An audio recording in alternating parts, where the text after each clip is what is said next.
Hello everybody, and welcome back to KF&JF podcast. I can't tell you today is one of those days that I am so happy to have this guest on. One of the things that I've learned over my life is that some guests are, brings things to the table that is unique and gives you the ability to learn something. And this guest is definitely that person, and I'm so proud to be able to introduce him later on here in this show. But right now, I want to go ahead and introduce everybody to our co-host again. Hey everybody, I'm Razak. I'm the CEO and founder of United Minority Business Ventures. My company assists in the creation and maintenance of your business by forming opportunities to communicate and collaborate with your followers, subscribers, and other business owners. We use a wide range of networking tools and methods to achieve results. We assist in the idea associated with social media marketing, building your marketing profile, creating your marketing strategy, and building your financial profile for your business. We also assist in branding your product or your merchandise. We may also determine what licenses are needed to operate your business, owning your domain, or buying into pre-existing sites that host your page, managing your website by selecting posts that create subscriptions, comments, and likes. We also help by generating comments on other individuals' businesses, sites, or page that create a dialogue or conversation directed towards your page. We also help navigate through the thousands of companies asking for money when there's free companies out there. It's just a matter of starting from the ground level or having pre-existing funds to buy into something flashier. And I'm just eager to get into this conversation here with this gentleman right here. Thank you for being on the podcast today. Mm-hmm. Yes, sir. Yes, sir. I'll second that too, Razak, that this gentleman right here has so much to offer us. And I really want to just say, introduce yourself, Mr. Bona. Oh, thank you for being part of this podcast today. My name is Bonaventure CEO, originally from Togo, West Africa.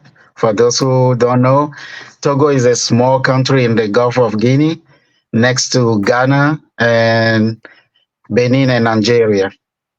So it's a very cultured area. Like you all know already, Africa is full of culture. And I'm happy to be here and show you what I have to offer today.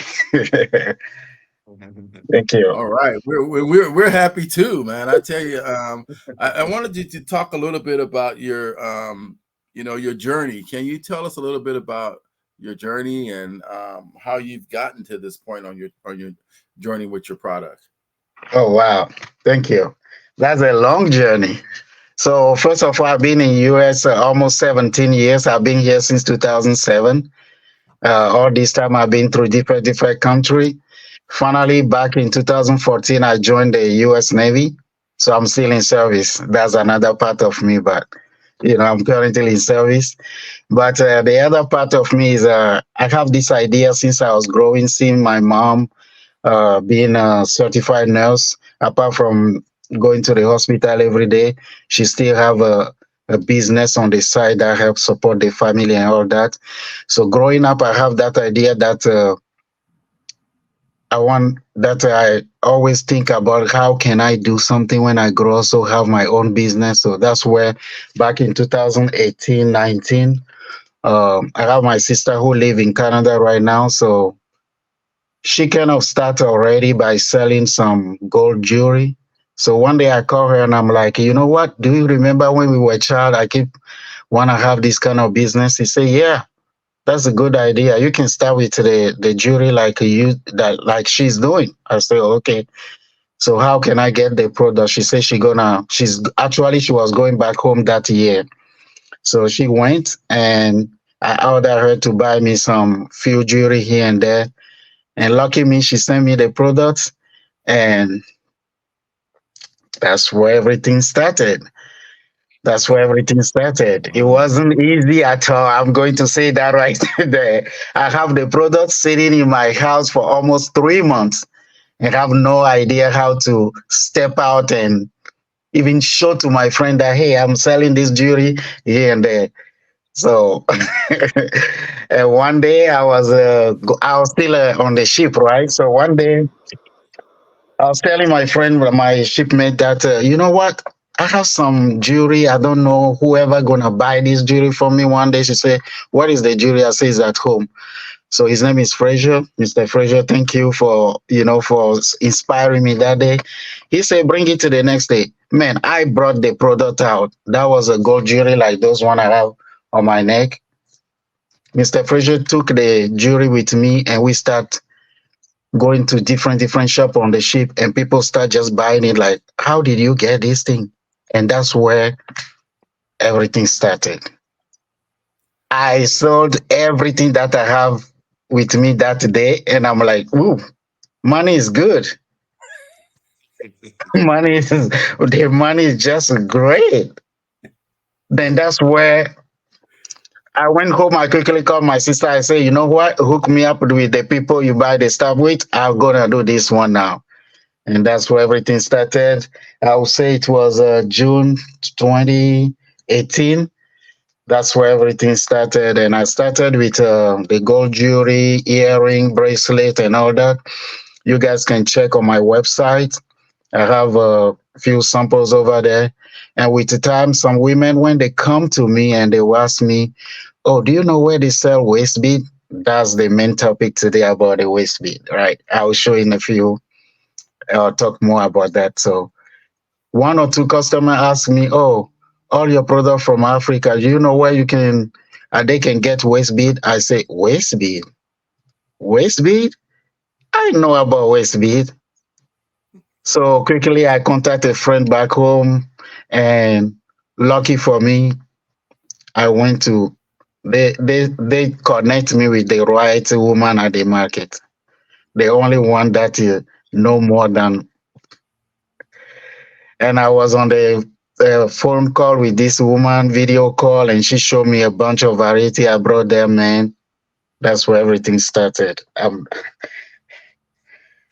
Yeah, so anything you want to know about waist bead today, I'm ready to share my knowledge, my thought, and everything. So back to you, Mr. Razak. Anything? Yes, I was wondering that as you came over here, you was only here. You said been here since what? You said 2017. I mean, when did you get here? You only been 2007? in the 2007.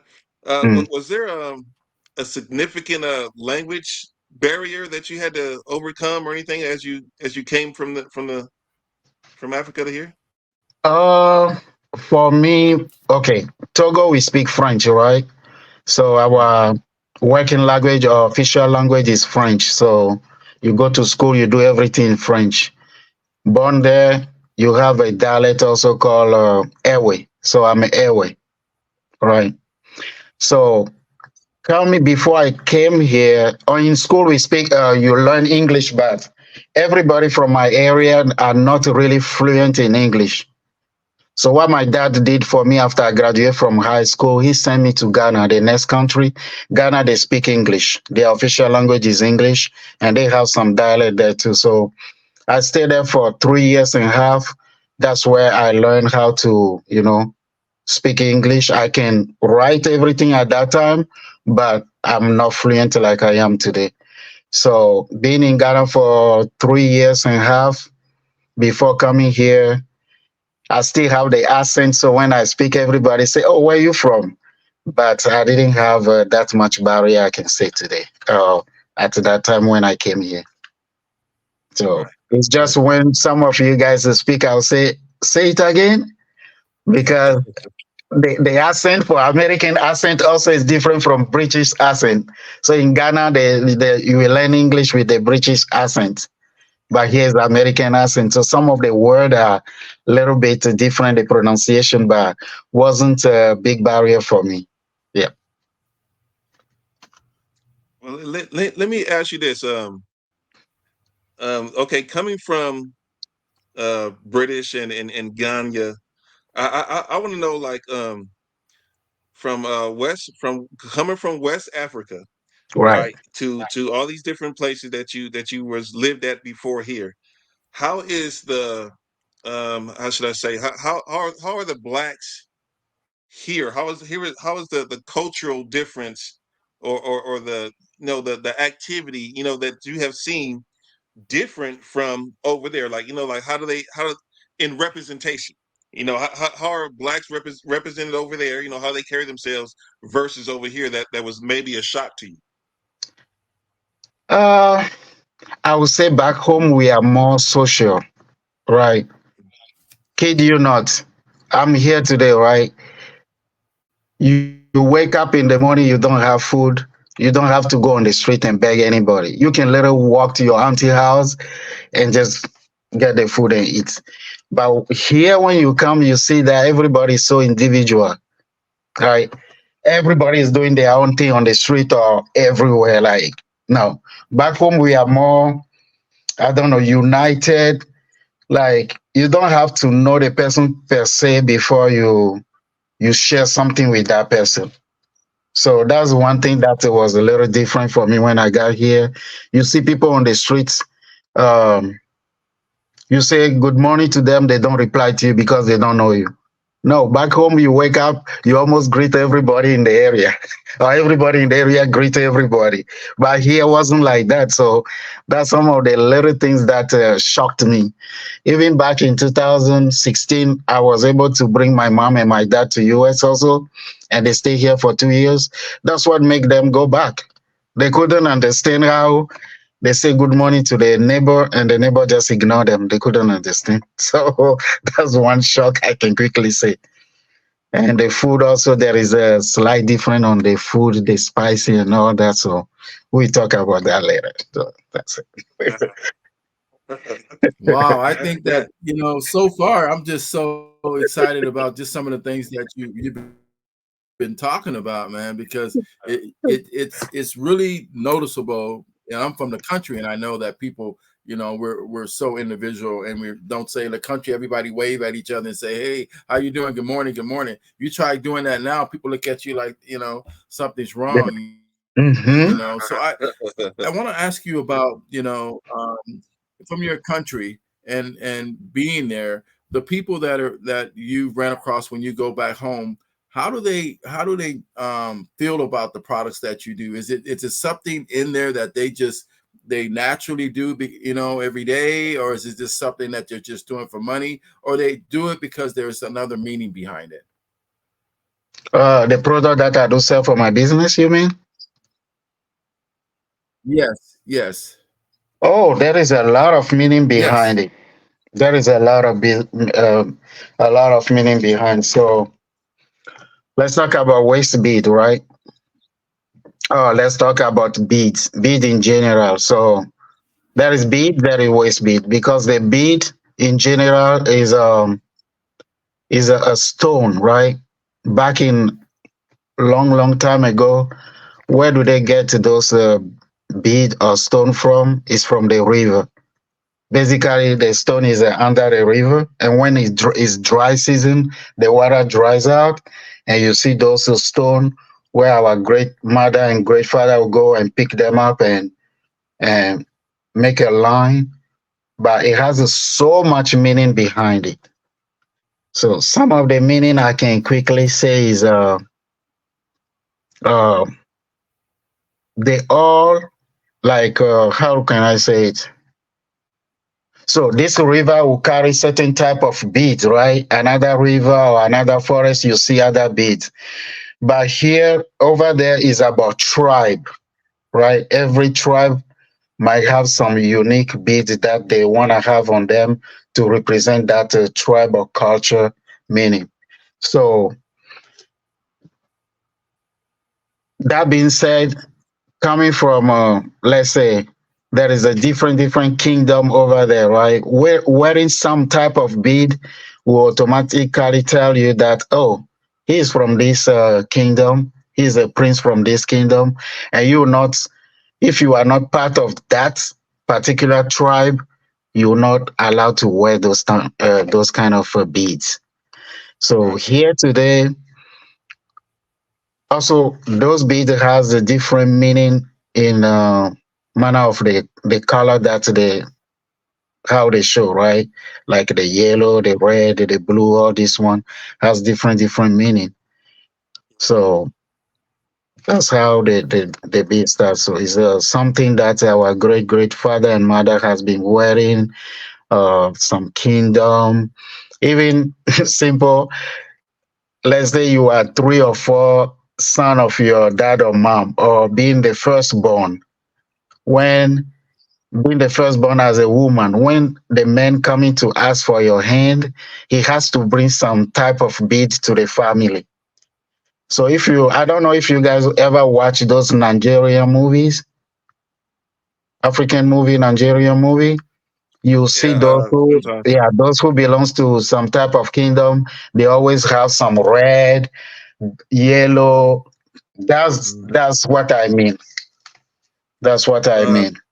Wow. let me ask you this when you said that right now, because I was writing down this question. Let me ask this while we're right here at this point. So they're in different areas. These tribes are in these different areas, and the rocks that they have there. Okay, now, do you know, or would you say that the technology of these bees? So I'm assuming that they're using technology to, because those bees they're small. You know, what I mean, they have those little things. Are they are these things handmade, or is this more like a technology thing? You know, do you need some kind of elaborate machine to do these things to make these over there?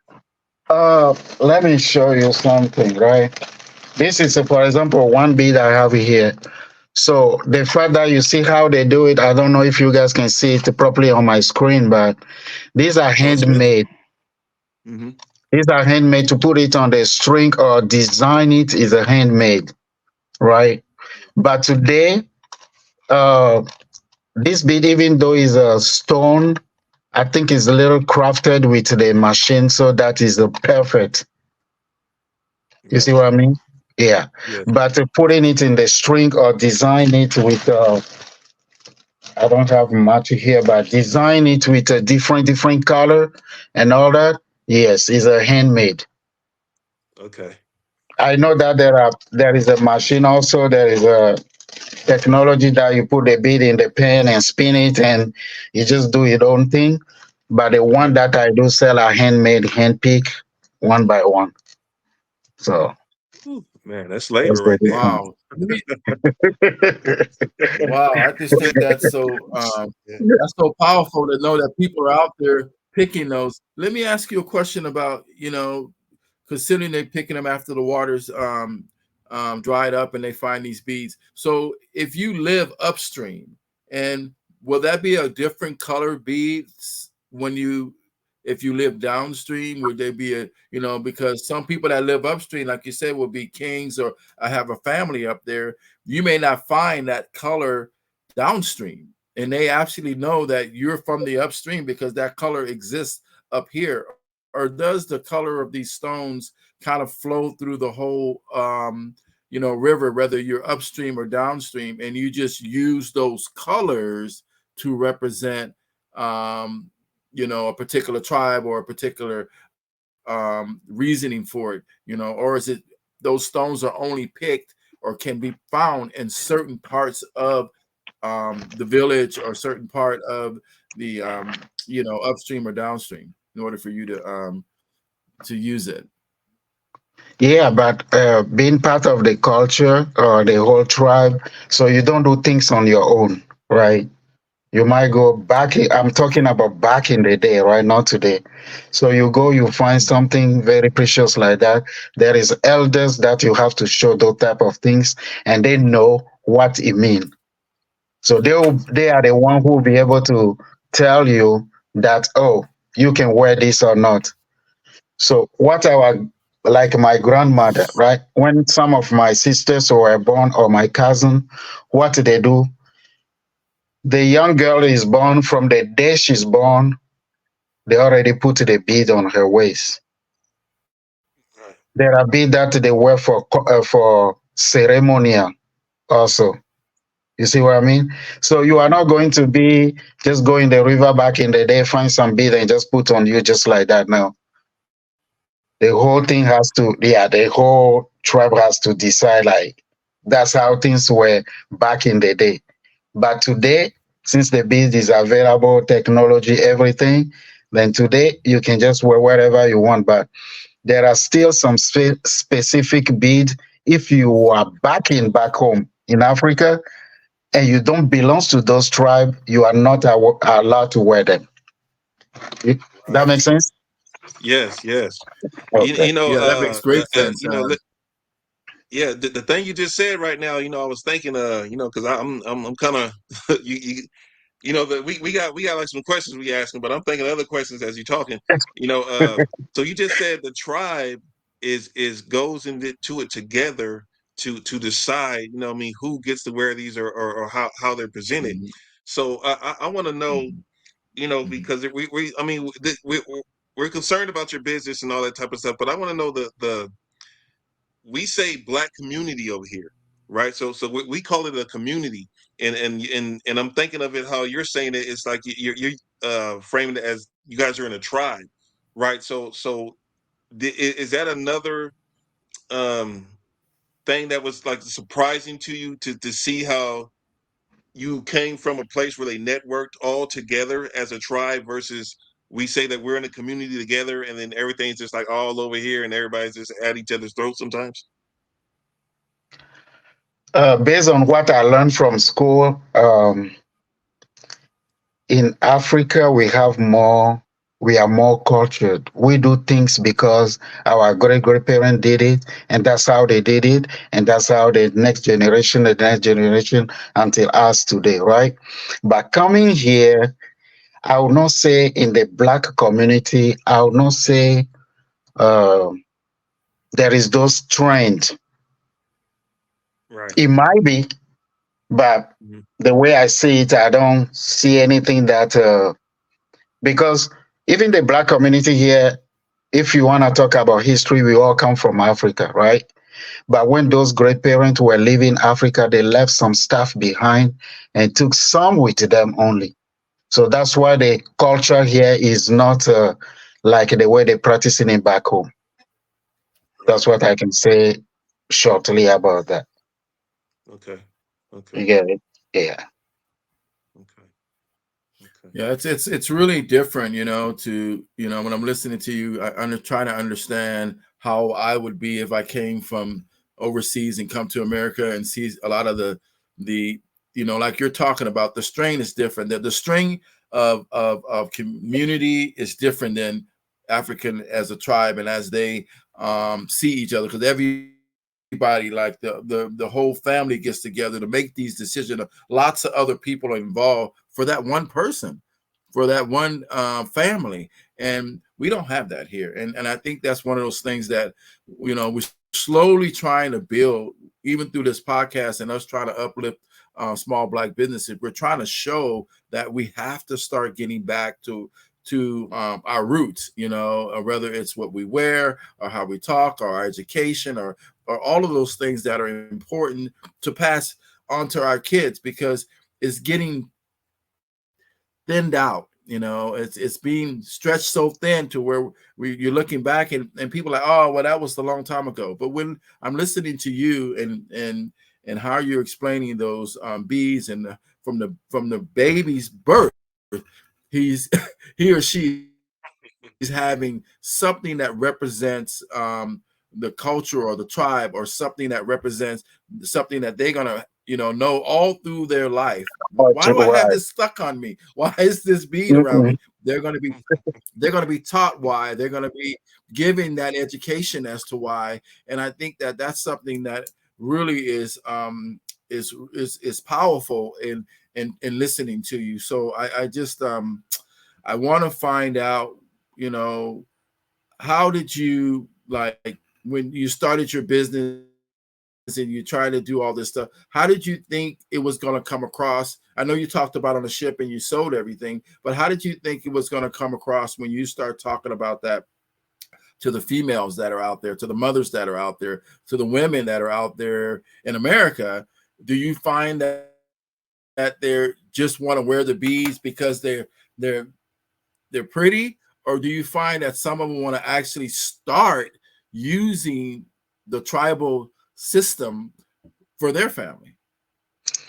Well, for that, I've been since those 4 or 5 years I've been in the business. I think women here has a different purpose for wearing the beads. Like the bead, uh, is not only for the tribe also, but here, back in that your question, you remember I say when the baby girl is born, the mother or the grandmother will quickly put the bead on her waist. That's why you see most of African women, the picture you've been seeing, you see they have small waist and big body. You see that? So those weight from day one starts shaping their size already, especially when it comes to their waist, start shaping that from day one already. So Right. that being said, you see the women back here today, they're trying to have those type of body, not all of them, but some of them, right? So waist bead today are mostly used for weight gain or weight loss, to track your weight gain or weight loss, stuff like that. So it really works. It really works. I have a women who come to me after a year and a half that I tie those bead on their waist. They come a year and a half after to buy another one because the one I tie on them already is all, they lost so much weight that it become too loose and they want to retire or they want to buy a new one. So how you work, that is different. I just I don't, my laptop is not working, but I'll put this one on the screen. So that is different way to put your beads on your body, right? So that is the waistline all the way up here, the high hip and the hip, right? You can start upper here, and how it works is by the end of you set a goal. The waist by itself, the waist bead by itself is not going to make you is not going to make you lose weight. You have to add your diet and your exercise and everything, right? So once you're doing everything right, this one is just like um, a way to check to put you in check, basically. So you put it up here within 3 months, you start going down to your hips. You know that you're losing some inches, some weight, some inches, and you reduce in form like you like it. Some women here use the waist bead for decoration. It's pretty. They want to have it on their body, going on vacation, going on the beach, and nothing wrong with that. You know, the waist bead also help to support for fertility. How that I can explain that for fertility, it goes with the color, the energy that those beads carry, and also wearing those beads, you'll be attract, you'll be more attract to the man, to your husband, right? Back in the day, those bead you wear waist bead, especially waist bead. I'm not talking about the bead that you put on your elbow or your knees and all that, but your waist bead are only seen by your husband as a woman, only by your husband. So the more you have on your waist, the more you are more attracted to him, and that's where baby comes easily. Plus the energy that those beads carry. Yeah. So that's You a know what? simple. You don't have to use your illustration to explain that one. I tell you right now, I understand that clearly, man. And you know what? Okay. The motherland knew one thing. They knew how to make sure the man was not deprived of what he was looking at, man. That's just Yeah. crazy, but it's so like it feels natural in a way that's how it probably should be because you want, you know, and it's not like you're trying to train them to be a certain way. It's both ways, right? They're able to control their body and put Yeah, themselves in a healthy position to live and do that. But in doing that, they create this desire from the man side that sees, wow, you know, this is, wow, she's, you know, she's beautiful, and I think she's probably going exactly. to get that thing tightened up because it's pretty loose. But the fact that you don't see it, no other Right. man sees it, nobody else sees it until, you know, they marry that woman or whatever the ceremony part for them to be able to expose that, you know, bead around their waist is just, it's just it's sexy in its own way. Just, we're not talking about how you look or anything else. We're talking about just the fact that you're complete.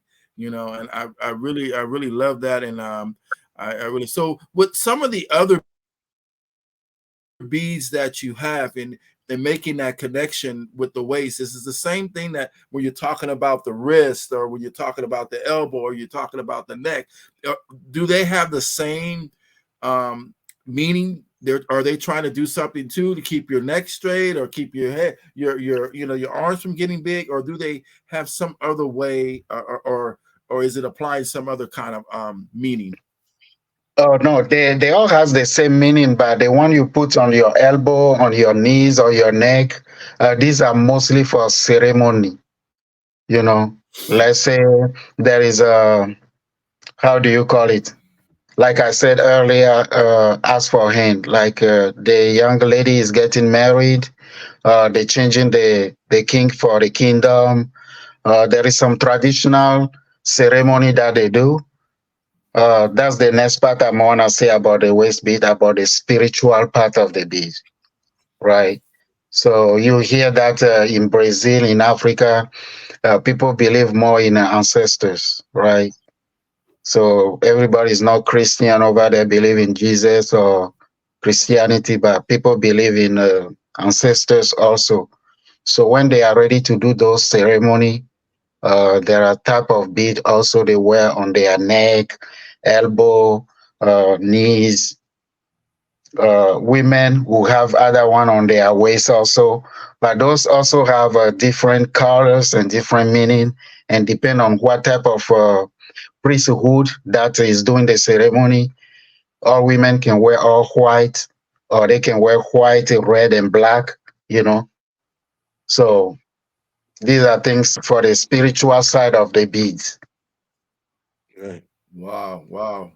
That is so important. Razak, you have any And it's questions on very that? common. It's very common So over there. It's yeah, very I, I, common. I was I was going to ask you about that. When you said ancestors versus, the normal, religions that we hear. So is that like the a tribute to like family lineage? Is that more so? Yeah, it can be family. It can be something related to family, because those ancestors, that's probably what your grandparents were worshiping or praying to. Then when they will release it to the next generation, to the next generation, to the next generation, right? It's the same as how can I compare that? I can compare that to the same thing we have here. We say Christianity, but you can see people, Jehovah Witness. You can see different uh, type of Christianity, right? Over there, when we're talking about the spirituality side, you have, they call it a little priesthood, right? Like, have you ever heard the name Vodou, for example? Vodou. Photo? Yes. Yeah. Then people call it black magic and all that. No, it's Right. not all the way black magic. Voodoo. I'm not practicing of voodoo. I can't speak much about it. But one thing I know, there is a good side and there is a bad side, right? Just Right. like you can see Christian today, they are good Christian, and God forbid they are bad Christian. So we are not here to judge anybody. But what I want to say is the spiritual side. Um, yeah, in Africa, we do a lot of spiritual thing. It's not always bad, but uh, we believe more in the ancestors. And that's a typical example. When during the slavery, right, what make our great parents to survive from Africa all the way to Brazil or even come here? They were praying to those gods, their ancestors, to keep them alive. And that's how they were able to keep themselves until they come here.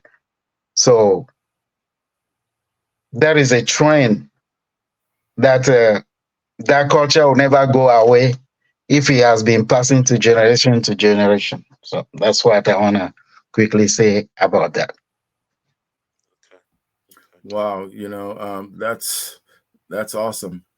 That is so awesome. Do they wear these beads in Britain, where you say you've traveled to? Do they have that same, or does it change from when you Africa, when you go to Britain, then you come to America? Does that tradition change, or do people still wear the beads there too? And then I also The, want to add this question on top of that, was be talk about the men too, yeah, the beat and doesn't change. their use of the beads. Spiritual the spiritual side of the bead, uh being in Africa or being here or being in Brazil or wherever, no, it doesn't change. The men will wear it especially for the ceremonial, right? When there is a, because in those priesthood is not only about women, it's a men and women. I wish I have some pictures here. I can show you how they wear it. You'll see those beads are a little different from the one I'm selling. You see mine has a, is a little tiny and small bead, but the one I'm talking about is oh, hold on. I have some.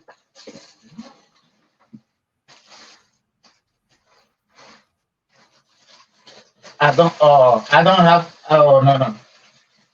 I think I left them. I don't have it, but these are big beads. You can see it. They are a little bigger in the size.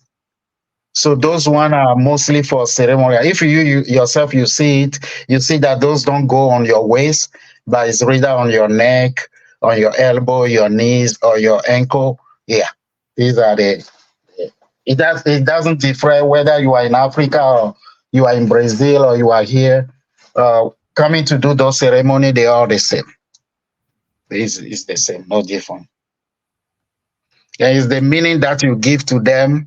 Like one day, right? I was here, and God forbid, I was at the market selling the bead, and this woman came to me and, kid you, she was blind, right? She was blind. And I wonder why she came, she greeted me, she was very nice to me. Then instead of asking questions, she started feeling the beads. In my head, I'm like, why are you touching the bead without like asking me more question about it? And she was feeling the bead, and suddenly this woman said, is this a yellow color? That's how I realized that she was blind.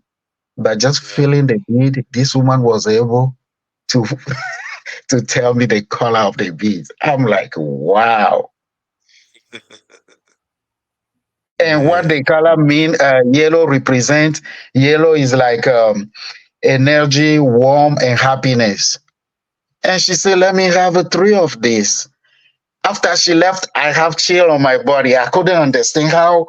And she feel another one. She feel the green one, and she quickly asked me, "This is green, right?" I say yes. So there is a some.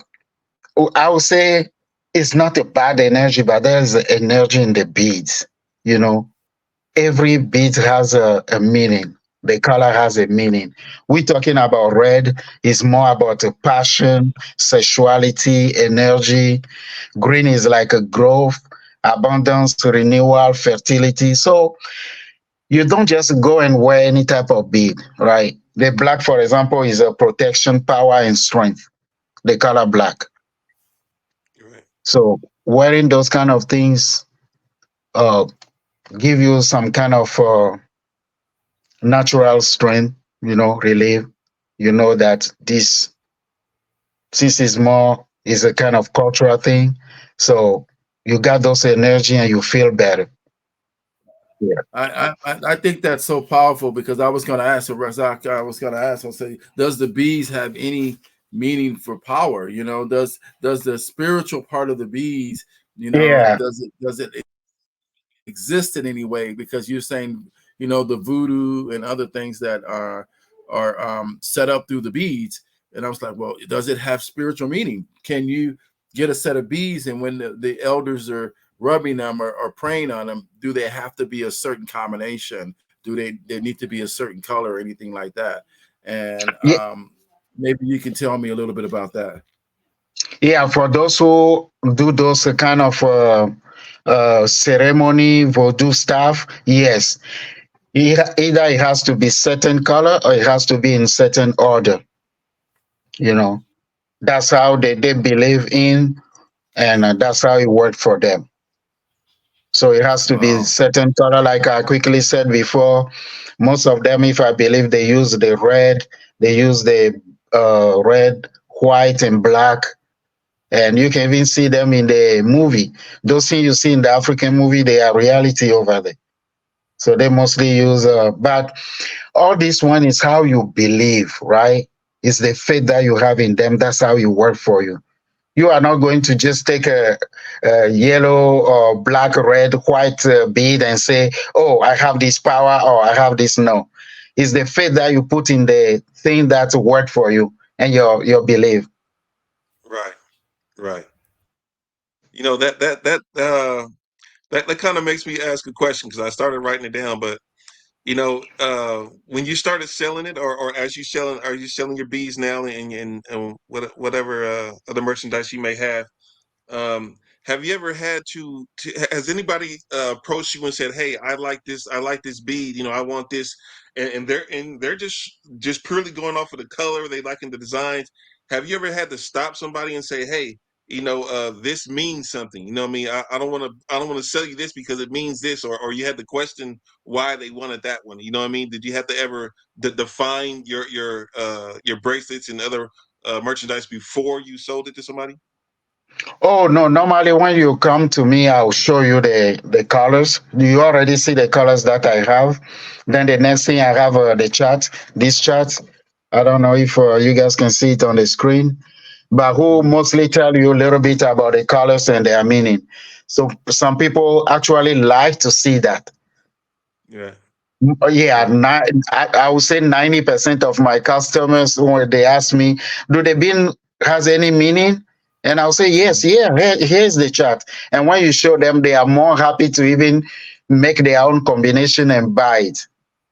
You see, some women will say, "Oh, I'm done with the child, so I don't want anything about sexuality or anything." you know, they make yeah. Right. Oh, I don't want any man to disturb me, anything, stuff like that. Or some will Yeah. say, "You know what? I'm so effed up in my life now. I need some positive energy. I'm so down in my life now. I need something that will keep me happy." And I'll say, "Oh, buy the yellow color," or even the white say purity, healing, light, beginning, and new beginning, the white color. So they'll be like, you know what? I want to start over. Let me get the white one mixed with the black one that say power, protection, and strength. You see what I mean? So when I show them the color, the meaning of the color, inspire them more to buy. So somebody can design their own beads is what you just said, right? So somebody. They can, yeah, because I Okay. have some solid color, right? Like I have one strand is all white, another strand is all black, or red, or green, or whatever. So the way I sell it 3 by 3 or 1 1, wherever you want. So when they read, after they read the color chart, everything, and whatever color they like, they can pair those one and buy like a 3 string or 2 string or whatever, and I put them on them directly. So. At this time that you was on the ship selling the thing, what part of your journey into being in the Navy then did that transpire to where you wanted to sell bracelets? Say it again. No, on the ship, I only sell the jewelry, right? But when finally at that time I was how do you call it? I will not Was say you new active, but into? yeah, I was You a had just very joined. very. Say it again. You had just joined in.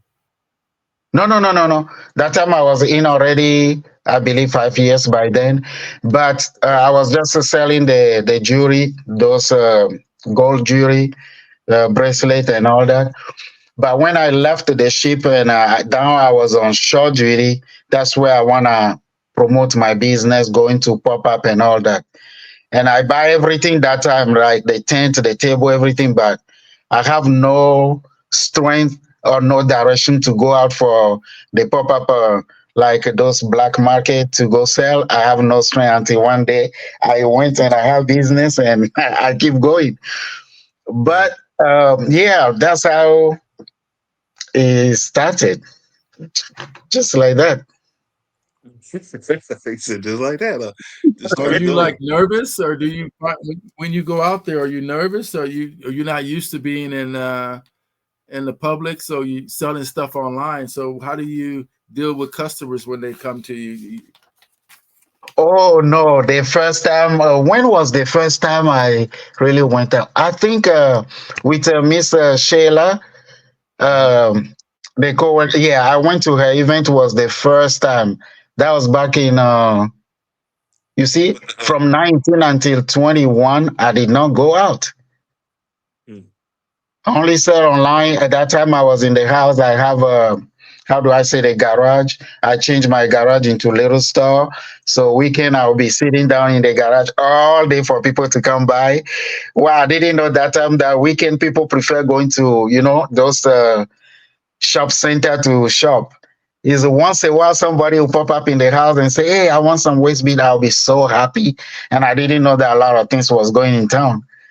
So until I saw the ad about black, how do you call it? Soul swap meet. So I yes. quickly sign up for it, and I take the courage to step out. No, when I'm outside, I'm not nervous. Now I'm so used of it, and I actually like it. It's more Mm, fun. If you ask me today, what do you do for fun? I will say selling my products, showing people, explaining people how things work, mm, what the product that I carry, explaining them where I carry them from, uh, their use, their meaning, and everything. It become fun activity for me. right. So Right. yeah, Yeah, yeah. I think you said something good there, man, because it takes a lot to make your hobby fun. And if you make it fun, then you know you're gonna like doing it all the time, and it's not gonna be something that Exactly. you're gonna be scared of. You're not gonna be scared of it. Go ahead, Razak. Well, my next question, I was going to ask you about your specific lineage. Your are you from a certain area where these rocks are? Is it was it part of growing up to know the tribal functions or anything like that, or are you from a tribe yourself? Yeah, being African, you are definitely, whether you like it or not, you are born in a tribe, right? You are born in certain type of culture, a tribe. Yeah, I have a mind, but since I didn't grow in the village, I grow in the big city. So just like here, I believe some small town here, you see people do things different than the big city, right? So it's the same thing over there. I'm not too much in use of those beat back home because I grew in a Christian family. So all my dad and my mom do is to go to church and all that. But once in a while, there is like a funeral or there is um, some type of things that we have to go to village. That's where you see the elders with those type of bead on their elbow, neck, and all that, and doing their own ceremony. So I witnessed that myself growing up, but just I wasn't deep part of it when I was growing up. Okay. Wow. Do you have any You know, um yeah. do you have any elders or ancestors that you look up to or that mentored you? I know you had mentioned your sister earlier or something like that, but do you have anybody that was that gave you influence as you was coming up that you still use today? Oh, no, my dad and my mom, I think they are most people who see me growing, who inspire me about everything. Like everything I have, I can easily go to my dad and tell him, my sisters. Um, I have a small, a very small family. We are six, but we are all connected. Like every day we hear from each other. So we all together and we support each other. So that's how family, Yeah, from where I come from, family is number one, you know. right, right. Said Wow. six. Do That's a little you when gang you right go to there. Six. churches? Yeah. Small Little basketball team kid. right there. Excuse me. Yeah, a little. Yeah, a little. Yeah. when you go to your church and stuff like that, do you see most of your elders in traditional wearing of clothing, or do they, dressed up mostly, American style or British style? But do you find when you go to church, most of the people that are your elders are dressed in traditional clothing? No, I would say um, to church, people, the other part of the bead that I say that the bead can be like a ornament or garment, like just for decoration. Yeah, at the church, you see people wearing beads just for decoration, right? Because there is nothing ceremonial or nothing like going on the other side. So you go to church, yeah, you see people wearing the bead, but mostly it's on their neck. It's not their elbow or or their knees or all that, no. But you see people at church who wear beads, the big beads, just for looking good, and nothing wrong with that. Okay. Do they Yeah. also wear the clothing that's kind of sometimes support those beads and colors? Like sometimes you see when you go No, to at the these church, events, there's a lot of that. at No, the okay. church, they don't wear those one. Those people don't even go to church like that. They don't. Those who. What I'm saying is two different things, right? There is a Right. ceremonial part. So these are like here you call it pagan because they are not Christian. You call them pagan. Yeah, they do their own thing. So those people you not see them in church, right? But during those ceremonial day or they have ceremony going on, yes, you see the entire people who are participating in the ceremony wearing whatever they want according to the type of the ceremony, right? But at the church is different. Church is like I'm talking when I say church, I'm talking about anything that related to Christianity, right? So you see people wearing those beads to the church, but they wear it with an intention being like an ornament or garment or just for decoration. So the same bead you wear, somebody wear for spiritual reason, somebody else can wear it for uh, Just for decoration. right, But what I was saying earlier, there are specific beads that you can't wear it if you don't belong to those tribes. right. Is Yeah, getting out? Yeah, like that. yeah. Yeah. Right. Yeah. I'm learning. I'm not going to say I got it, but I will tell you I am Yes. learning, and I think that. But can you tell me a little bit of a unique fact about yourself? Most people don't know about you. You're doing these beads. You're doing all this. You're in the military. You have this background of travel and perspective and all that. So, what's unique about you that you know kind of most people don't know that you can tell our viewers? One thing unique is hard to speak about yourself. But I'm kind of honest person, honest person. Um, I have a focus in life. Military is not only my option. I'm first grateful to be here because being here, just to have so much opportunity than back home. So I'm trying to get as much as I can. Um, I just graduated from my bachelor degree in IT last year, while being in the military and still doing this business. So the young folks over there, I will encourage them that, hey, don't limit yourself, right? Just being in America, you will not notice it, but trying to go outside the states and you see how much opportunity you have here to improve yourself, right? Some of us who come from the other part of the world, we have seen that a big difference. That's why if you see some of the people who are not from here, you see them always struggle to make life better because over there is not that much great. So when we come here, since we see both sides of the world and we see that there's more opportunity here, we want to take advantage of everything. So things about me, I'm very focused in life. Uh, my business today, I'm selling these beads, these jewelry and all that. My goal is to grow more into this business, right? Make it like a corporate where I don't have to be on the market every day myself, but find people who I can branch my logo with them and they can work and we all share the profit basically. So I have a I used to be married before. Now I'm not with my ex anymore. I have a daughter, so I'm a great father. I'm looking to see her growing up. So again, family, where I come from, family is number one.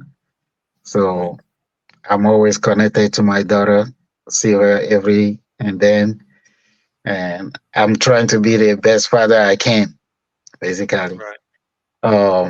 What else about me? Um, I like traveling. I know how to cook, so very soon maybe I'll meet you another podcast again about Chef Bona. Yeah. Well, It's a I'm definitely looking Blasian forward to food. that one, man. Have some African Yeah. food, man. Man. I would love some of so, that.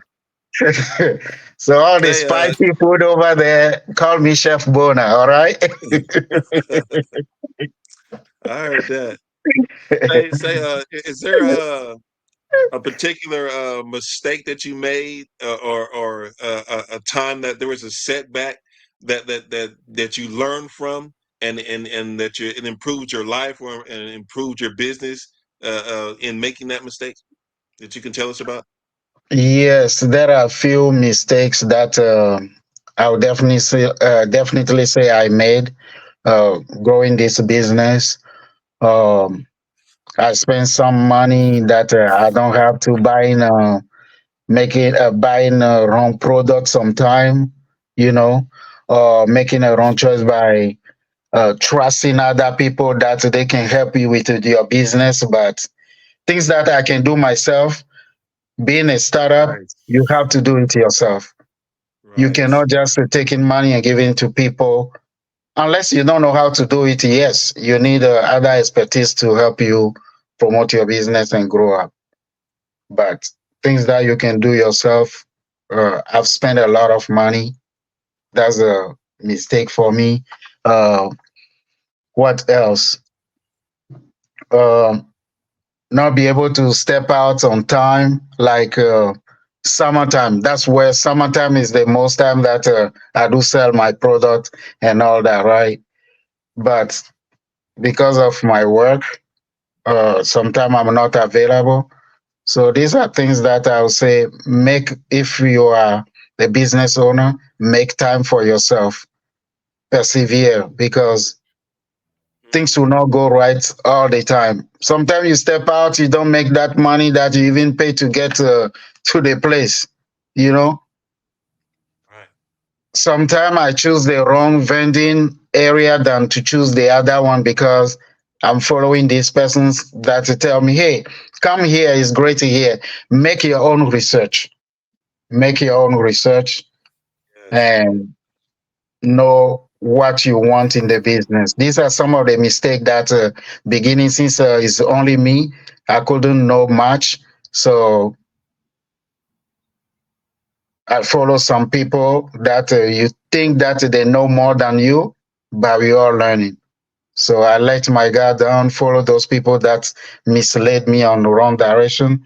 I'm not here to expose anybody, but stuff like that, that I'll Yeah. say, yeah, I won't repeat those mistakes again. Today, thanks Yeah. God, I've been in this business for 5 years now. I'll say I know more. Like my website is growing up. Every other day, I'll have a sale online. So my business, I think, my website is on the screen as well. So that's what actually helped me for my business to grow also. Yes, I do pop up every weekend and then, but my website is always there. People can order online and the shipping is within 3 to 5 days.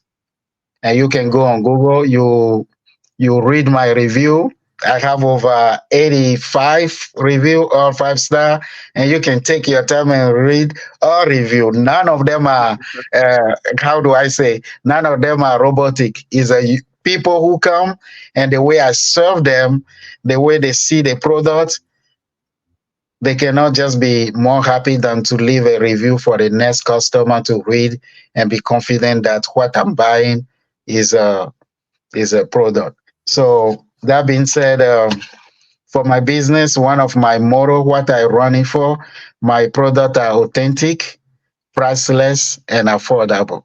So I live off that. So these Yeah. are products that are straight from motherland. I'm telling you, straight from motherland. No middleman carry or no, straight from motherland. So they are all authentic. And if you look at my product, you compare the price with other people selling, I'll say the same product like me because product is product. Everybody has access to it. My Yes. the price is priceless. That one, people satisfy that. Then affordable, anything you want, I have deal all the time. I always have in mind you make the customer happy, 100% that person will tell the next person and draw you more people. So how I sell my product, I'm here today, I come to the market.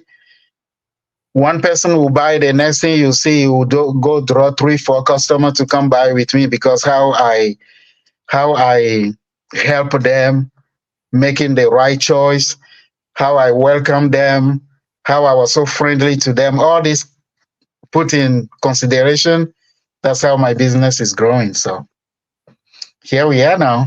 Customer service. You got to be good That's at customer service. Hmm. yeah, that's the biggest thing, man. You're selling you're selling me right now. I don't know what to say, but I think that that's just that's just why it's supposed to be. Everything you said is Yeah, important because for the people that are out there that we're trying to get to live, be a part of this and lift them up, they need to understand the first part of what you talked about was, you may not make the money. You may go out to this event and you barely, break even, or you may walk away with nothing, but keep going and putting yourself out there is going to create an opportunity like you're talking about. You're getting sales on your internet and yeah, you're learning how to talk to the customers. You're having a better rapport with everybody you're talking to. So there is something to be said for staying with it, and in our community we're so used to instant gratification to where we don't really think about the fact that we need to slow down and just think, hey, you know what? Just stay in there, hang in there. It's something will change if you do that. You got 5 years in now. So that is something to be proud of because that means that you're making a mark and not only out in the public, but in your own heart, in your belief system about what you're doing. So that is something that I think is powerful when you're talking about having a small Black business. And the trust issue, all of those things are there too, but just having the fact that you're out there every day and you're putting yourself out there even though you're working. Can you talk a little bit about how you balance those two things, work and business? yeah. That's the another part also. So being in the service that is underway, there is deployment. You have to. I'm in the Navy, so I'm on the ship, right? So there are some weekend where there is a great market going on, or some like let's say Juneteenth is coming. That's where all the young people are everywhere. But that day, unfortunately, I have to be out to sea, right? So what I do is my website is available, and I'll do some advertisement and say this weekend, for example, to draw more people. Since I'm not in town selling physically, I'll do some advertisement, discount, giving some discount that weekend, so some people can go online and purchase my product. So, like you were saying, perseverance is a key to the business. You have Yeah. to persevere. You have to keep going. It's not about the money at a certain point, right? Yes, you're doing business to get the money, but the network part also is very, very, very important. The network Um, part is very important. Yeah. You're right let me about ask that. you real quick. You mentioned family being important. You have children. You're a black man, African man coming into another a whole nother continent. You know what I mean? A whole nother world, really, probably from Africa. And I'm thinking of as you build your business, as you service, and thank you for your service, by the way. Thank you. For serving the country and everything. You don't, people don't realize the mindset that goes into people. You know, what I mean, having to come into military and Navy. You know, what I mean, that's a sacrifice of life at the same time, because when you're called upon, you answer the call. I have some Army affiliation. So, but when it comes to your business and the family, do you see yourself as starting a legacy or building a legacy with your product, or is this just something that you're that's leading the way into a greater growth of the industry that you're in right I'll now? say I'll say leave a legacy behind. Yeah, I already tell my daughter daddy start with this one today, but tomorrow it's gonna be bigger than this. So I'm gonna pass it into generation. That's the goal. That's the Right, goal. right. And I want to ask you one thing. It was on my mind a little while ago, but when you said that the back in Africa, I mean, I don't want to just say Africa. It's Ghana, right? I'm from And Togo, but Oh, you Togo. know how San Diego and TJ share the same border. That's Oh yeah, how right. Togo and Ghana share the same border. So there is Okay. people across the two country every day. You don't even know who is who. Yep. Okay. Let me ask you this, and then this is probably just like a observation thing. Like when you was in Ghana in Togo, and you guys are throwing the babies are being born, the young females or the young men, they're putting these bracelets on that like that. Do you still instill, or would you think there would be a difference in the mentality and the representation in Black people in America if that tradition was practiced now? If the traditions of the generations of traditions and ancestors was practiced here in America for the Black population, Black culture? No, it should be any difference. It's because there is this gap that break everything. Like I said, Black American here didn't fall from sky, right? If you trace your root right now, you belong to some part of Africa that has some deep culture. But the fact that those culture are break while through generation, that's why things are a little different from here. But today, if learning all this stuff and people wanna change, it's gonna take time, but it's going to happen one day, right? Right. I encourage and I keep doing it. A lot of people that if you have the opportunity, find yourself in any country in Africa, right? You're gonna learn a lot and you understand people way better. So I would say that there should be no change if people start implementing that today. If there is anything bad about that, it might stop a long time. So I would say, me, my daughter has always been since she was born. So Okay. that's daddy. That's where daddy is coming from, and you have to know where your daddy is coming from. You know. you made that You know, statement, and I think you're right about that. Yeah, man. Shoot. Have you found your legacy? How far have you went back in your legacy? Have you taken? You probably know a lot. How far back in years have you traced yourself, or can you tell us that you know about the existence of? Like we're tracing our legacy. My sister does that, and I think we went back as far as 1863 or 60 something. But how far do you go back in what you've learned? Oh, I can't really say the year, but right now is because currently I'm in Alabama, for those who don't know, but for temporary. But if I were to in San Diego, I'll stand up and show you how me and my sisters we come up with at least 5 generation. So we trace down 5 generation from my father. So we are the 6th generation. We trace all that down, and we know the name of our great great great great great father and grandmother. So Right. that's something that we currently we are very interested into, to know our how do you call it, our tree of genealogy, like know who come with who marry who, and all that. Our great great cousin and aunties and all that. We still working on it, but at least we have the main core. Now we are looking for who marry who has these kids. So it's a work in progress right now. So Yeah. I will encourage a lot of people to know where they're coming from. That will help and help you understand other people too. Who knows that Wow, I'm talking to you right now, and you are you probably don't know if you are 56% Togolese, bro.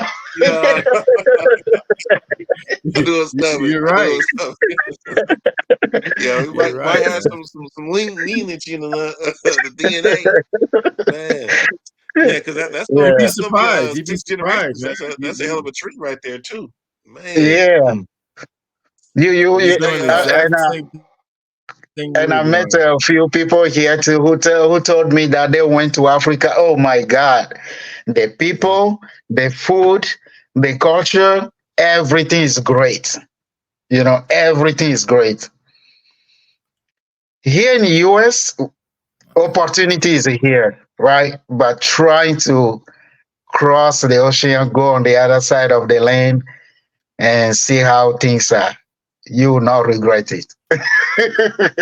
In all means, you will not regret Wow, it. wow, wow. heard that. Yeah. Heard that. Don't focus on what they're showing in on TV. There is nothing true about all this they're showing you on TV. Nothing. I was gonna I ask you that too. wonder. I even wonder where they got some of those pictures from. Right. Maybe it's a one case that is somewhere, and one journalist went to take a picture and make it 1,000 times and share everywhere. But please and please, go to the motherland. Choose any country. The first country me I will recommend is Ghana. They speak English. Or Kenya, they speak English, so you don't have that language barrier when you arrive at the airport, right? You always have people to guide you, but you take your suitcase today, you land in Ghana, you can even spend your American dollar in some of the store over there. So you don't have to even change your money into local currency or anything. So that's something I recommend to people. And I've met a lot of people who went back home, and when they see me, they say, what part of Africa you are?" I say, "West Africa." "Oh, come and hear stories." You'll be like, wow. So that's Yeah, something I would I would say. love to. I would love to go back to Africa. My sister has went, but I would love to have had that experience and be able to see what that's like. Man, that's and to find that they speak English and a lot of the language is the same and and proper English at that because we speak broken English here. American people, even though we were born Speaking here, English. our English is broken. And I listen Somebody to like you. me, somebody like me, I speak, I think, 4 language, but I understand two more. So you know that's part of the culture. You speak more language, you understand more, and you can navigate yourself through every area you find yourself. That's something great I can say. you know What languages are those that you have mastered? so first is French. That's the official language, French. Then my dialect, like the local language dialect, is Ewe. Since I've been in Ghana, I speak Tui. That's one of their main dialect over there too. Tui. My mom is from Ghana. Sorry, my mom is from Benin, the other country on the west side of Togo. So they speak Fon. So it's completely different. I speak that too, and I understand it. You know, and uh, what other language? So I was married to a Haitian woman before, so I speak Creole. Or I don't speak fluently, but I can. You speak Creole right now next to me, trying to insult me. I say, be quiet. I'll tell you, be quiet. That's a gift, man. To be Right. black and sitting there, somebody speaking a language they don't even think that you understand. I think I want to ask you to do this. Then, if it's possible, I'd like you to use those languages, each one of them, and introduce yourself and your product in each one of those languages, because I don't know who's listening to this on the outside, and there may be a lot of different people from other languages that are listening, and I would love to have them hear you introduce your Oh, company, or I'll probably just say say a two. little I'll something, probably say two or three. He put you on the whatever spot. You on the spot. What should I say? Ask me a question. Since All right. since I've Well, no since I didn't speak that for a not long time currently, so ask me a question that I'll speak French to you. Let's start with I'm gonna French. ask you the question now. I'm gonna have you introduce yourself and your business, please. Ok, bonjour, mon nom c'est Bonaventure CEO. Je suis le gérant, le créateur de MAROOTS LLC, basé à San Diego. Je vends des articles comme les perles, les bijoux en or. Tous mes produits sont venus d'Afrique, spécialement du Togo, du Ghana et du Bénin. J'ai un website, je vends en ligne.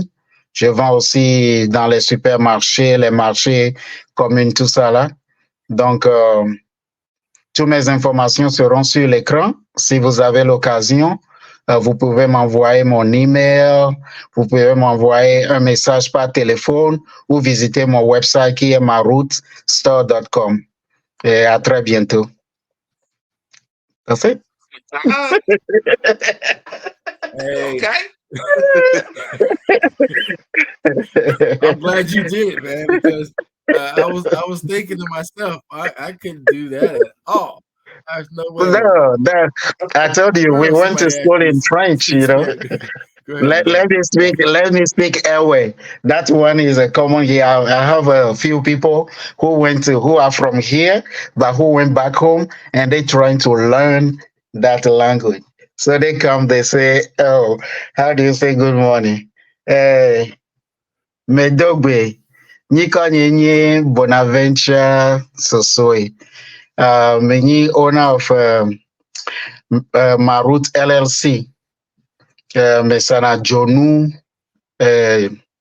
Jonu Shen Kudo Aloga. Nyate comme le marootsstore.com di any website afima miate po enu ko mesana nona. Kudo miate yom le numero ni ela no ekran di miate po efan. Yeah, masaran le San Diego, magasaran le en ligne. Donc, ane Jonu alo aloga. Papa, kuton kata hiamila miate plele. Miate duele bonye e machuerera mile gamedi. That's it.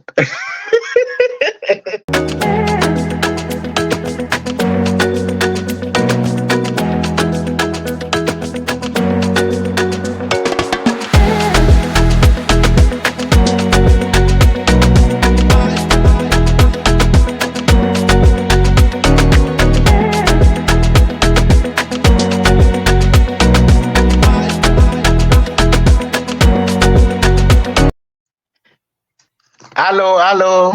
Nous sommes en direct, nous sommes en ligne avec KF&JF Podcast. Joignez-nous en ligne pour de belles histoires. Ici, c'est Bonaventure et l'autre, c'est Razak et son ami.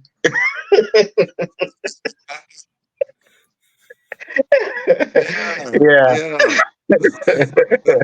I don't know what to say, man. All that sounds too good to me. That's crazy. That's crazy. Oh, Wow, That was wow, a wow. pleasure. Go ahead, yeah. Razak. Hey, I want to change it to a quick switch gears real fast, man. I had this question written down. I was debating on whether I was going to really ask it or not, but um, here in America, all right. Right. So we have a lot of we like to say black community, black empowerment, black money. You know what I mean? Black unity, all these different things, minority unity. You know, and there's a lot of prejudice here. I don't know if you probably maybe have experienced it yet. There's a lot of prejudice. There's a lot of racism. There's a lot of hatred that goes on. There's a lot of inequality as far as your skin color, basically. Is that something that's present over there in Africa? Do you experience these type of prejudiceness against race and color? I mean, I'm pretty sure it's probably diverse over there too, right? Yeah, it's diverse over there, but I cannot speak for the whole Africa. I can speak for my country or the west Right. of the Africa continent. So over there, I can say all this country has more political issue, right? It's the government that is driving people crazy down there. So that Mm, being said, those who are rich are richer, and those who are poor are super poor. So there is no middle class back home, right? You find somebody, the person is extremely rich, or the person is poor. Only few people is in between that you call here middle class. So yes, racism and all that it exists, but it's not as the extreme like here. I'm speaking about my country, right? Don't right. get me wrong. I'm not speaking about the whole continent because it's 54 countries, and I don't know much about what people do in South Africa or in Morocco or in Gambia and all that. But in Togo, Ghana, yeah, there is a racism about your skin color and all that, but it's not that much different because some people see themselves like they little light skin. Uh, you know how the white man came back in the day, impregnated some of the black women over there. So you see some people just you see their name because back home you see people who name Thomas, you see people who name David, Jackson, wherever. So you know that in those people line of family, they mess up with their great grandmother. The white men mess up with their great mother or something. So they have light skinning or something. So you might see those type of things, a little difference in the skin because we all black, but you might see a little bit different. And some people might think that they better because they're richer than the other people, but that one I believe is human nature, right? Everywhere you go, there is some type of inequality in human race. So nobody can avoid that. In some part of the country, it might be extreme, some part it might be low, but here in America, compared to my country, Togo, the racism here is high over there. We deal more with the political issue than anything else. Right. Right. So, yeah. I heard Wow, that. I heard that's that. interesting. Yeah, talking I about think that's ancestors and stuff, man, and creeping into the cabins, man. We light skinned right here. I'm light. You Oh, talking you about our see, ancestors. that's what I'm talking about. somebody We somebody can creeping escape into from the the cabin. plantation right now. I think Yeah, that's a also big part of it. I will encourage the black folks here to learn about their culture, their history. Don't think that you here and tomorrow you might find yourself in other part of the world. So any opportunity you get online, trying to learn about the culture. Um, Recently, I've not met anybody, but I would say when I first arrived here a few years ago, you met people and they still asking you, "Do you guys have car in Africa? Do you guys have a house in Africa?" These are for me. I say is ignorant, right? Today, with the world today, you have internet in your phone everywhere. Before you ask some question like that, trying to do some little research yourself and know a little better before things that you can find online, or you need more explanation, you ask people, right? So my answer to those things is like, how did we get here? We flew from Africa to come here. So the plane did not stay in the air, the plane landed down. And if they how the plane land down here, that means there is an airport here, right? So it's the same airport you have here that you have over there. You see what I Right. mean? And the pilot that drive that plane, the comfort that he has in US here, he has the same comfort over there. If he doesn't have that comfort over there, he has to stay in the tree. Do you think that that pilot would like to fly that plane and go stay in the tree for 5 days before they load the plane and he come back to the comfort again? No. So everywhere, the whole world is growing. Some of the question, I encourage people to do more research. There is more information online that you can think of. Don't just limit yourself to things that you see on the TV showing the poor people in Africa. No. Yes, there is a poor people in Africa, but at the same time, the culture is very interesting to learn about. Right. Yes. Yes.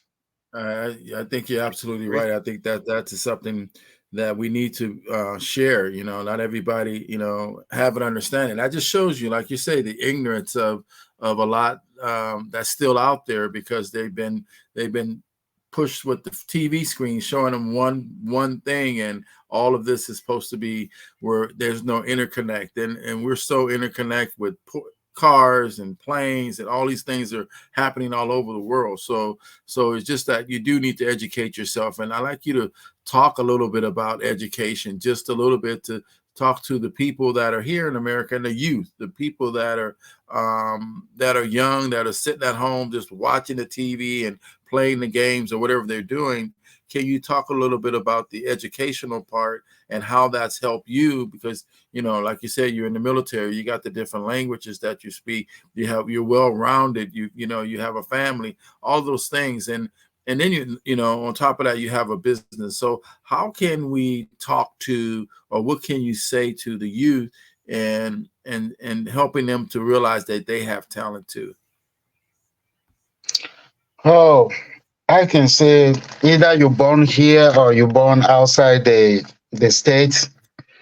Everybody is talented one way or another, right? Um, Here, I would say there is an opportunity. So, to all my young folks over there, trying to size those opportunity, right?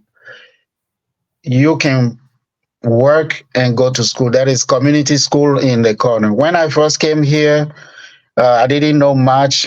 I went to sign up at a private university and get some student loan and all that for 2 years.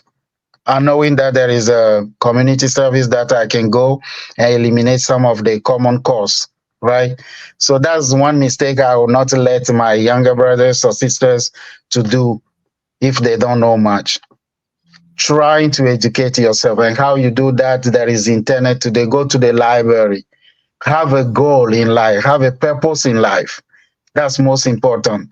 Don't just be a follower. Like, my friend is doing this, my sister is doing this, I have to do it. No. Have your own goal and your own purpose in life. Put faith with all this one, and things will happen in your favor. So if you don't know where to start, that's where you ask. You do your own research, you match the research with what people tell you, you compare both, then you go. If your goal is to go to graduate from university or wherever, great. Start with those community college, eliminate those common course, eliminate those one before you sign up for student loan, or there is a lot of financial aid that you can use as well. Just do your own research, go to the library, talk to people who are expert in those domains. Anything you want to do, we all have expert people who has done it before us. So ask question to the right person. Don't just go anywhere. Ask people question. People might mislead you in wrong direction. Trying to avoid that. Some of us who are a little grown now, we made those mistakes. So everybody I come across with who want to go to school, I say, go to the school, ask more information, right? And just don't just do one thing. Yes, today, the way I see the young folks, everybody want to go work for somebody and get the paycheck on every Friday or every 2 weeks, spend it the next day paying too much bill and be broke for the next 4 or 5 days and wait again for another paycheck. Start something. Start something and be patient, right? Once you start something, it's not going to go from 0 to 100 immediately. You might start slow, slow, slow, but that's why I say earlier, be persevere, like keep doing it. The more you put yourself out there and keep doing it, you see success at the end of the tunnel. Don't just give up because you want to sell this thing. You want to, I don't know, you are an artist. You draw, nobody buy your drawing. You want to sell. You want to do hair. You want to braid hair or do nail, and you don't get client. Then you give up. No, you can set up yourself to success if and only if you want to be successful in life. So that's my message for everybody today who are listening to us, that be your own inspiration, right? Have purpose, have a goal in life, and things will work for you. Don't just go work for somebody to get that paycheck only. While you're working for somebody, start thinking about how can you be your own boss tomorrow. And I see the word of tomorrow, working for somebody will not pay you all your bills. You always be broke unless you get that education. But guess how many folks out there have a have those degrees and still struggling in life? So another way for me to uplift myself financially and all that, and when as a man you don't have the financially need, trust me, that is over 40% of your mental mindset, right? You wake up today, you don't have enough money to pay your bill, do this, you already half down broke. But there is a way you can overcome all this, is to start the entrepreneurship, start something, right? Maybe here back home, what we do is you can let it go to the marketplace, right? Give your ID or give some money, some little money to this store, get 5 shoes from the store, and you go on the street, you sell that. You add, let's say, $1 to a shoes that you buy $4 in the store, you add $1 to it on the street and sell it. That 5 shoes give you $5 already benefit, right? You take that benefit you give the person money and you go home with $5. And that $5, that's 2 3 days, let not to say a week, 3 days income over there right now. You see, don't sit in the living room watching TV, playing video game and all that. No. Find a purpose in life and do something positive that tomorrow you not regret. Especially if you have family, to my sisters and mother out there, you are all beautiful, right? None of us as a man want to see you struggling every day in life, carrying 2 4 children with you by yourself. Even though you're going through life, trying to do something for yourself and your kid. Don't always wait for the man to provide for you. The man will provide for you, but provide for yourself and your children, and you see that that man who, God forbid, abandon you will have some source of touch from God that will change his mind, and just the fact that you're doing better can inspire him, that he can see his downfall and uplift himself and uplift the family too. So that's something that I want to quickly share with you guys today. Uh, yeah, don't let your guard down. Be your own inspiration. Nobody's here to do it for you. You have to do it yourself, and stand up and be strong out there. Man, mm, You know, powerful, I can't tell you how powerful. much I appreciate you leaving that kind of message. No, no, that's We need to give serious, you a man. stage That's all by yourself, man. You need to be on a stage giving a what they call that a motivational speaker, man. That was good. I like that, man. Man, I like Razak, that. you know what We is funny? Razak, you know what is funny? I've uh, not seen your color skin until you say you light skin. I'm like, oh my God.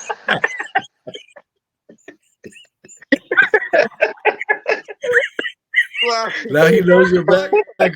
that, You know where you come. that's what I always say, though. You know what I mean? Light skin. We couldn't help what happened back there. We can still, we still keep our blackness. Well, I'm all jumbled up. I got like, I'm We've like been talking five about different you the things. whole time, man. We've been talking about you the whole time.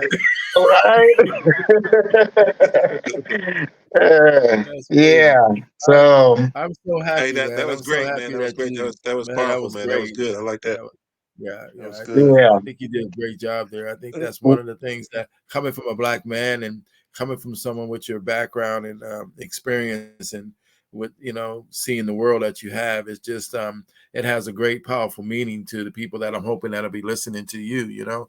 Because it needs to be heard.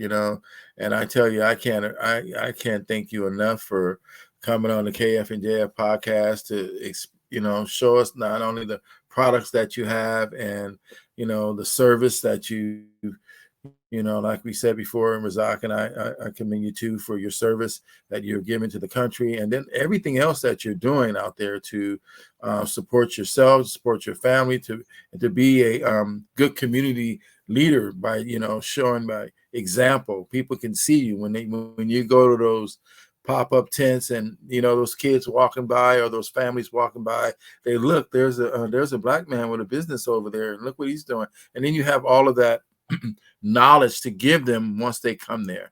And I think, like you said before, that you were excited about that, and you look forward to talking to them and showing them all of the different reasoning behind the beads. It's just one of those things that I just am proud of, to know that there's somebody out there that's doing that and taking that stuff seriously. And they're not just saying it to be saying it. They're actually saying it because they want you to learn from it and maybe pass it on. So, thank you so much for, coming on the show. And I can't express our gratitude, for you doing that. So, Razak, what any final thoughts from you? Man,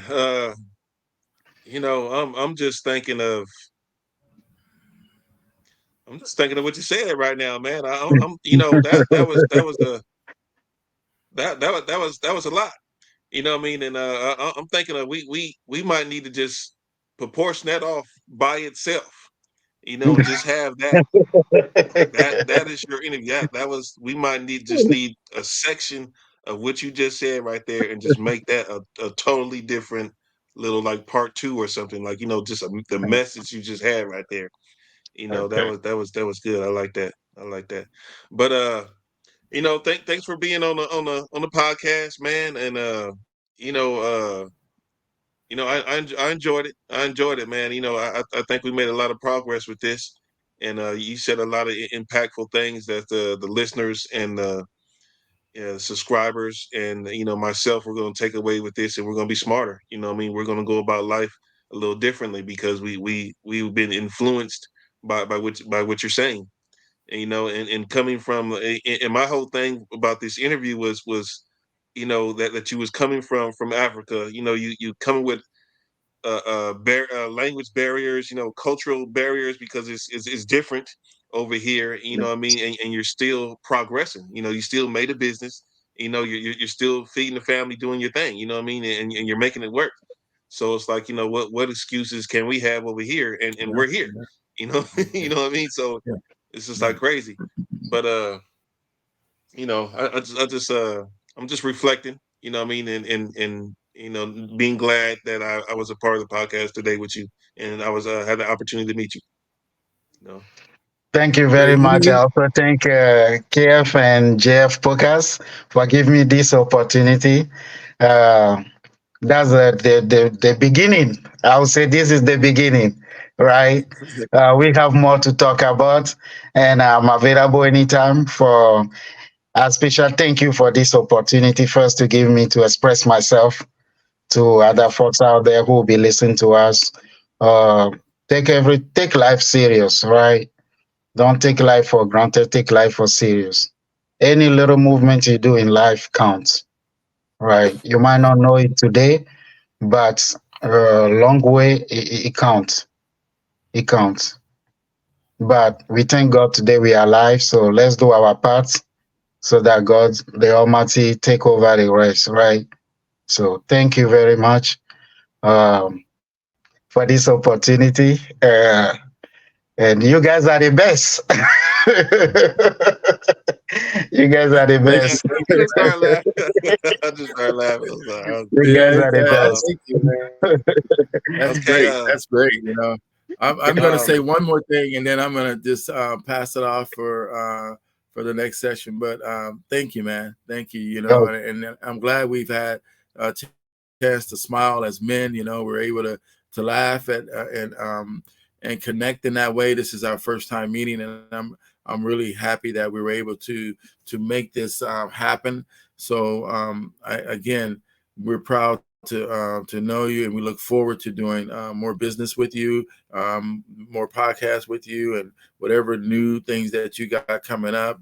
Feel free to call us, and don't feel like we're not gonna be there. We want to stay connected, and that's the basis for everything we're doing. So we thank you so much again for coming on KF&JF podcast, my friend. thank you. Thank you. Have a wonderful day.